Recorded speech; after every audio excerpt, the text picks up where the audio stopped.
تاکہ ہم سب کو یہ بات اچھی طرح سے واضح ہو جائے کہ ہر تکبیر کے بعد کیا پڑھا جاتا ہے، اس کی یاد دہانی سب کو ہو جائے گی۔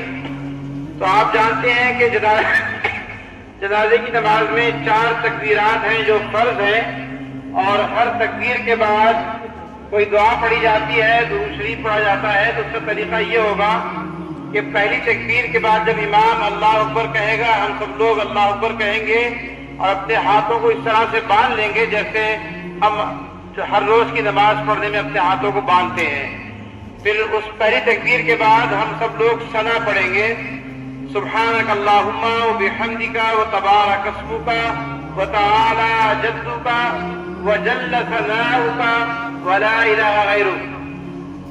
پھر دوسری تکبیر کہی جائے گی، اس کے بعد درود ابراہیمی جو ہم ہر نماز میں پڑھتے ہیں اس کو پڑھا جائے گا، اللہم صلی علی محمد وعلی آل محمد کما صلیت علی ابراہیم وعلی آل ابراہیم انک حمید مجید، اللہم بارک علی محمد وعلی آل محمد کما بارکت علی ابراہیم وعلی آل ابراہیم انک حمید مجید۔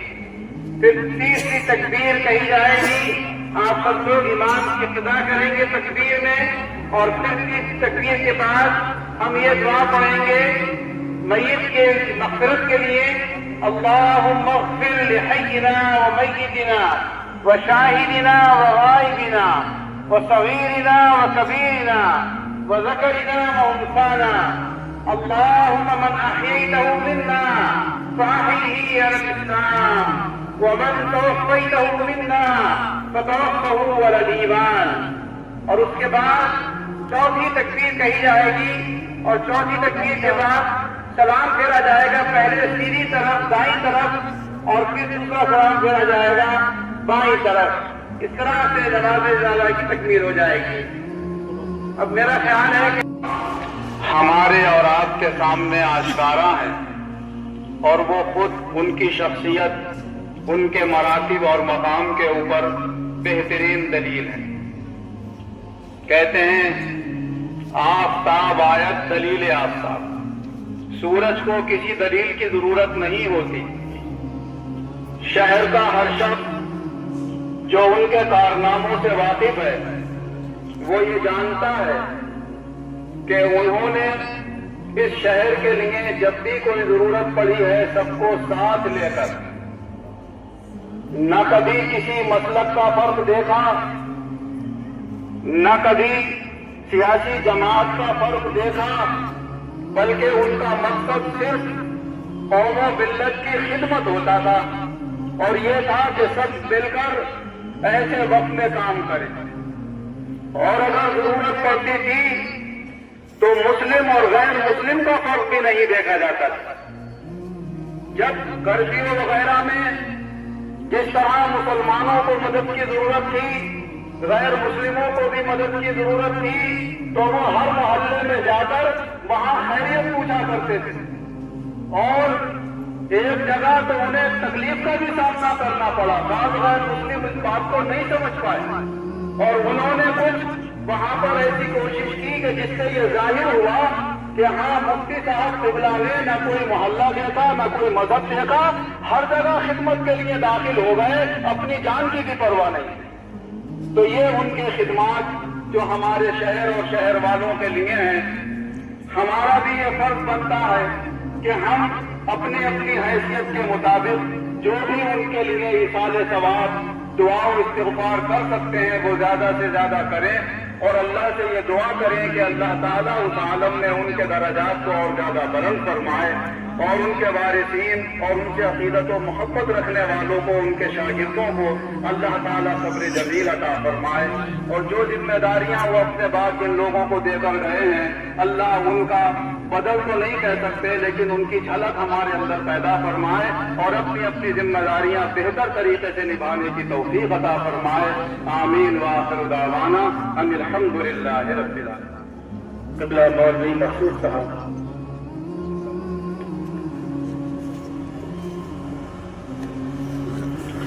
نحمده ونصلي على رسوله الكريم، أما بعد فأعوذ بالله من الشيطان الرجيم بسم الله الرحمن الرحيم وما محمد إلا رسول قد خلت من قبله الرسل أفإن مات أو قتل انقلبتم على أعقابكم ومن ينقلب على عقبيه فلن يضر الله شيئا وسيجزي الله الشاكرين.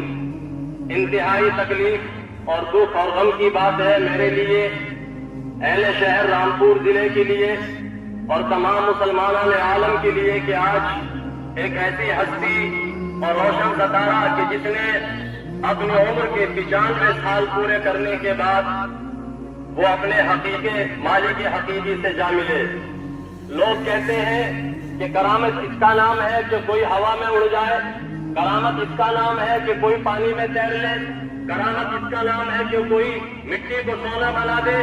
لیکن میں یہ کہتا ہوں کہ حضرت قبلہ مفتی صاحب رحمت اللہ علیہ کی سب سے بڑی کرامت یہ ہے کہ ان کی 95 سال عمر ہونے کے بعد بھی جبکہ اس عمر میں آدمی بیٹھنے کے قابل نہیں رہتا، سننے کے قابل نہیں رہتا، دیکھنے کے قابل نہیں رہتا، مگر الحمدللہ وہ تا حیات جب تک اس دنیا فانی کے اندر موجود رہے، اللہ کا شکر ہے کہ ان کی آنکھ بالکل صحیح، قوت بینائی بھی صحیح رہی، قوت سماعت بھی صحیح رہی، الحمدللہ ان کا ایک ایک دانت صحیح رہا. اور سب سے بڑی کرامت ان کی یہ ہے کہ 4 اگست 2025 بروز پیر انہوں نے 11 بجے مدرسہ جامع فرقانیہ کے دورہ حدیث شریف کے طلباء کو بلانے کے بعد اپنے گھر کے اندر بخاری شریف کا درس لیا. میں الحمدللہ 28 سال کے زمانے سے آپ کے ساتھ بہت قریب رہا اور میں نے ان کو بہت قربت سے دیکھا. میں انتہائی تکلیف میں ہوں. خانوادے کے لوگ، پسماندگان حضرات، اہل شہر، تمام میرے برادران وطن اور ان کے جتنے خدمات ہیں اس میں کوئی شبہ نہیں ہے. علماء 2 قسم کے ہوتے ہیں، ایک شرعی عالم ہوتے ہیں اور ایک شرعی اور سماجی 2 ہوتے ہیں. حضرت قبلہ مفتی صاحب شرعی عالم بھی تھے، زمینی اور سماجی عالم بھی تھے کہ ہر ایک انسان کی چاہے غیر مسلم ہو یا مسلم بھائی ہو اس کی دکھ تکلیف میں پہنچ جایا کرتے تھے. ہر امیر کے یہاں، غریب کے یہاں سائیکل سے، موٹر سائیکل سے، رکشا سے وہاں پڑھنے کے لیے چلے جایا کرتے تھے. اس سے بڑی کبھی آپ نے اپنے لیے کوئی بڑی گاڑی کا اہتمام نہیں کیا، کوئی اے کا اہتمام نہیں کیا. جو سواری جیسے مل گئی تھی ہاتھ میں شہر میں چلے گئے اور بس ویسے سب میں شریف ہو گئے. ہم دعا کرتے ہیں کہ حضرت نے ہم جیسے لوگوں کے لیے جو ناتواں ہیں، کم علم ہے، ہمارے ساتھی حضرات ہیں، ہمارے اساتذہ ہیں، ان سب کو اپنی اپنی ذمہ داری انہوں نے دی ہیں. اللہ کا شکر ہے. ہم سب مل کے دعا کریں کہ اللہ تعالیٰ جیسے آپ نے سب کو شانہ بشانہ ہو کر اتفاق اور اتحاد کے ساتھ بغیر مسلک کی تفریق کے سب کو ساتھ میں لے کر چلے، ہم سب دعا کرتے ہیں کہ اللہ تعالیٰ مجھے بھی، آپ کو، سب کو، تمام علماء کو ان کے نقش قدم پر چلنے کی توفیق عطا فرمائے. آمین. وآخر دعوانا الحمدللہ رب العالمین.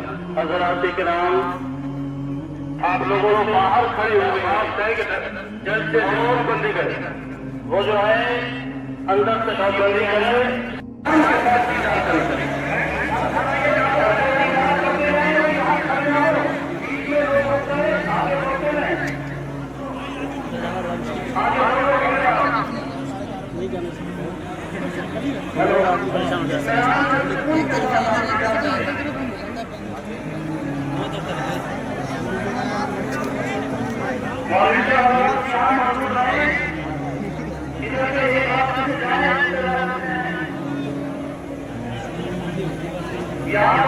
ادھر سے بھی چل رہے ادھر سے بھی.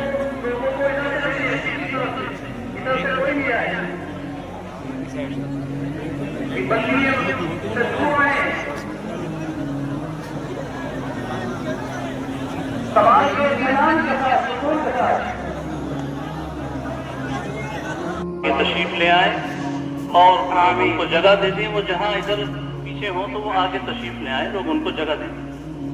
ہمارے مراد آباد کے بھی امام صاحب یہاں ان کو وہاں سے بھجوا دیے. ابھی کافی تعداد میں لوگ آ رہے ہیں. یہاں سے ہٹائیے. ہمارے امام صاحب اب موجود ہو تو آگے تشریف لے آئے. مراد آباد کے امام صاحب.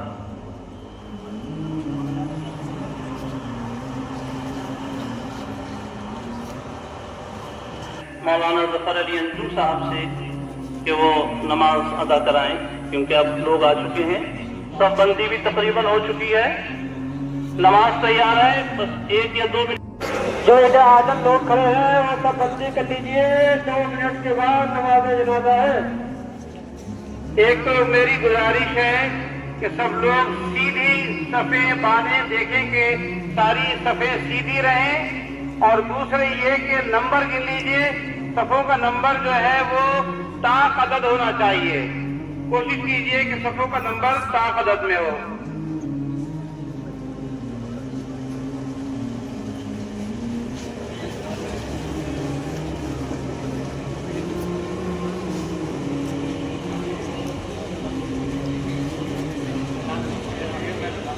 اوکے، میں نے اب حضرت قبلہ قاضی صاحب سے بھی اجازت لے لی ہے، اب انشاءاللہ ہم جنازے کی نماز شروع کر رہے ہیں۔